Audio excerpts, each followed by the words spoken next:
आणि good morning सगळ्या मैत्रिणींना.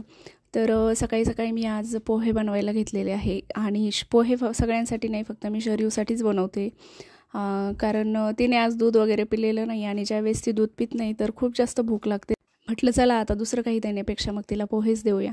तर कधी कधी मुलांना दूध वगैरे पिण्याचा कंटाळा येतो, पण आपण जास्त पण त्यांना फोर्स नाही करायला पाहिजे. कारण काय होतं, बऱ्याच वेळा दुधाचं कधी कधी आजकालचे जे दूध भेटतं तर त्याचा वास पण येतो. आणि मी शरीरला जे दूध द्यायचे तर ती मध्ये मध्ये खूप कंटाळा करू लागली, दूध पितच नव्हती. आणि मग मी 1-2 दिवस ते दूध पिऊन बघितलं तर दुधाचा थोडासा मला वास आल्यासारखा वाटला.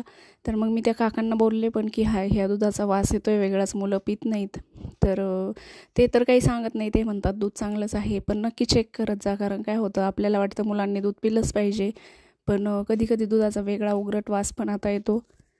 कारण पहिले जे दूध वगैरे भेटायचे तसं आता काहीच राहिलेलं नाही आहे. सगळं काही भेसळयुक्त आणि सगळं व्यवस्थित असं जे गावरान पद्धतीचं सगळं काही भेटायचं ते आता अजिबात भेटणं बंद झालेलं आहे. त्यामुळे शक्यतो माझं असं ह्या व्हिडिओमधून तुम्हाला सांगायचं आहे. कारण शरीरसोबत तसं झालेलं आहे. खूप दुधाचा वास येत होता, आम्ही ते दूध डायरेक्ट बंदच केलं. पण तुम्ही पण नक्की चेक करत जा. तर शरीरला मी फिक्केच पोहे बनवले. मी एक मिरची तिच्या पोह्यामध्ये टाकवत असते, त्याने काय होतं, थोडीशी टेस्ट पण येते आणि तिखट पण होत नाही आणि मग ती आवडीने खातेसुद्धा.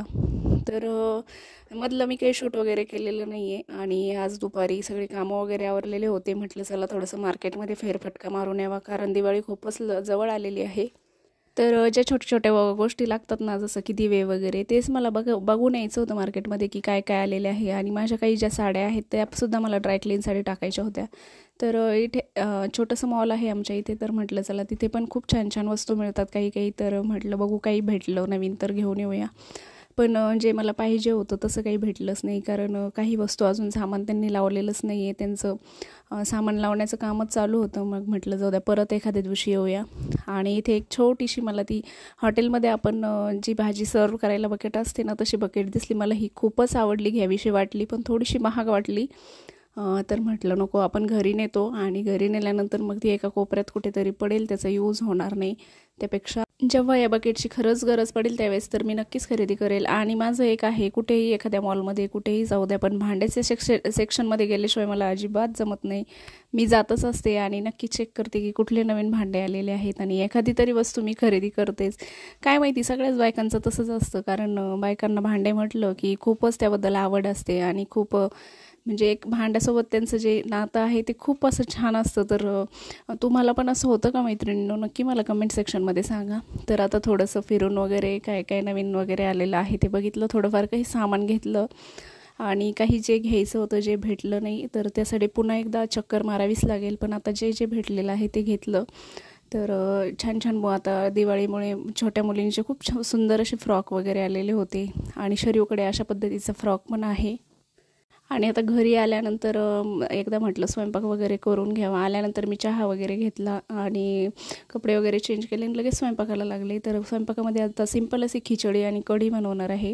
तर मी आज मसाला वगैरे न वाटता कढी बनवलेली आहे, तर खूप मस्त अशी झालेली होती. तर काही नाही, तेल टाकलं, तेलामध्ये जिरे मोहरी टाकली, त्यानंतर थोडासा लसूण आणि कापलेली हिरवी मिरची छान त्याला तळू दिलं, तडका दिला आणि कढीपत्ता टाकला आणि मस्त फ्राय झाल्यानंतर दही आणि बेसन पीठ जे एकत्र करून घेतलं होतं मिक्सरच्या भांड्यात ते टाकलं, थोडीशी हळद टाकली.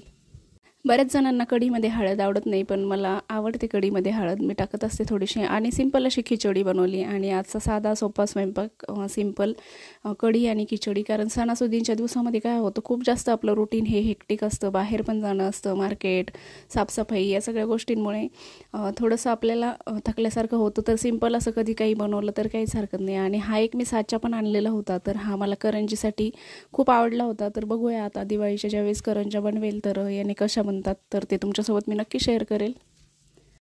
तर सणासुदींच्या दिवसामध्ये खरंच अंगामध्ये वेगळाच उत्साह निर्माण होत असतो. आणि सण म्हटलं की कामं पण खूप असतात आणि सणाचं जे म्हणजे सगळंच, आता सगळ्याच बायकांचं तसं असतं, घरचं पण बघायचं, बाहेरचं पण बघायचं, साफसफाई, फराळ, सगळ्या गोष्टी असतात. पण त्या कशा होतात आणि एवढ्या आवडीने एवढ्या उत्साहाने आपल्याकडून होऊन जातात. आणि ती जी लगबग असते ती खरंच खूप वेगळी असते. एरवी जर आपल्याला असं काही करायचं म्हटलं तर आपल्याला खूप कंटाळवाणं वाटतं, पण सण जवळ आले की सगळेच कामं असे झटकीपट होऊन जातात.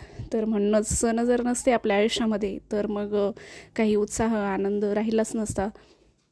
तर मग त्यामुळेच सण आहे म्हणून आयुष्याला मज्जा आहे, म्हणून नक्कीच सगळ्यांनी सण मस्त असे एन्जॉय करा आणि दिवाळीची छान तयारी, छान साफसफाई, छान छान फराळ बनवा आणि सगळं असं आनंदाने उत्साहाने साजरं करा. तर माझं पण तेच चालू आहे. छान थोडी थोडी करून मी साफसफाई करते आणि एक एक टप्प्याटप्प्यानेच पुढे जायचं. कारण काय होतं, एकदा सगळं काढून बसलं की आपल्यालाही खूप थकल्यासारखं होतं आणि सगळं काही पूर्ण नाही झालं तर त्याचं जे रिग्रेट असतो मनामध्ये तो वेगळाच असतो. तर त्यामुळे काय करायचं, जेवढं होईल तेवढं एक एक टप्प्याने आपण साफसफाई करायची. फराळ देखील करायला घेतलं तर एकाच दिवशी सगळं न करता थोड्या थोड्या प्रमाणामध्ये आणि थोडं थोडं आपल्याला करायचं आहे. तर एकाच दिवशी सगळं करायचं म्हटलं की खरंच म्हणजे एकदमच असं अशक्त वाटतं आणि खूप आता बायकांचं कसं असतं, फराळ जरी केलं किंवा कुठले जरी कामं केले तरी जे बाकीचे आपले रुटीनचे कामं आहे ते करावेच लागतात, त्याला सुट्टी नसते. त्यामुळे मग मैत्रिणींनो, हळूहळू सुरुवात करा आणि लवकर सुरुवात करा, म्हणजे मग तुमचं एक एक टप्प्याटप्प्याने सगळे कामं होतील दिवाळीपर्यंत.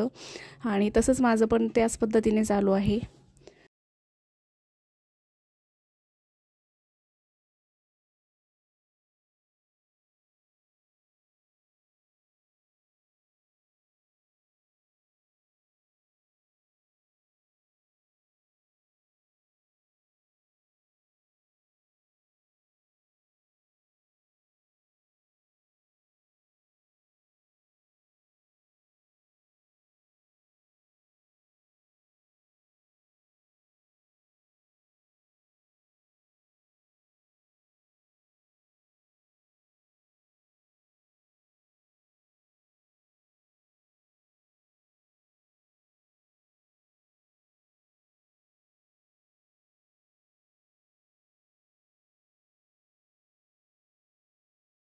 तर अशा पद्धतीने माझं सध्याचं रुटीन चालू आहे.